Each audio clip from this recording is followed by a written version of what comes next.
नमस्कार दोस्तों, स्वागत है आपका आपके अपने चैनल JFS टैक्स टिप्स पर।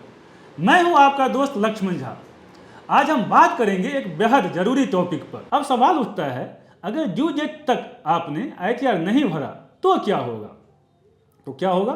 5,000 तक की पेनल्टी। अगर आपकी सालाना इनकम 5 लाख से ज़्यादा है और आपने ड्यू डेट के बाद ITR फाइल किया तो सेक्शन 234F के तहत 5,000 तक की लेट फीस देनी पड़ सकती है। अगर इनकम 5 लाख से कम है तो पेनल्टी 1,000 तक सीमित है। दूसरा, ब्याज देना पड़ेगा। अगर आपका टैक्स बकाया है तो सेक्शन 234A के तहत हर महीने 1% ब्याज देना होगा जब तक आप पेमेंट नहीं कर देते। यह ब्याज ड्यू डेट से फाइलिंग डेट तक गिना जाता है। तीसरा, कुछ फायदे छूट जाएंगे।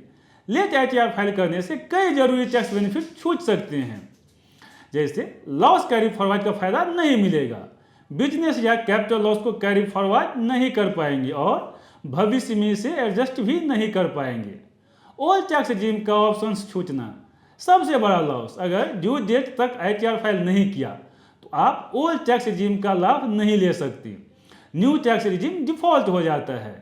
अगर आपने अपने ऑफिस में ओल्ड रिजीम चुन रखा है और आपने डिडक्शन का बेनिफिट ले रखा है तो आपको ITR ड्यू डेट तक फाइल करना पड़ेगा।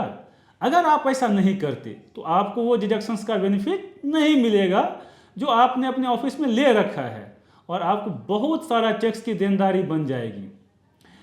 चौथा, ITR रिवाइज नहीं कर पाएंगे। ड्यू डेट के बाद ITR फाइल करने पर आप इसे रिवाइज नहीं कर सकते, यानी अगर फाइलिंग में कोई गलती हो तो उसे ठीक करने का मौका नहीं मिलेगा।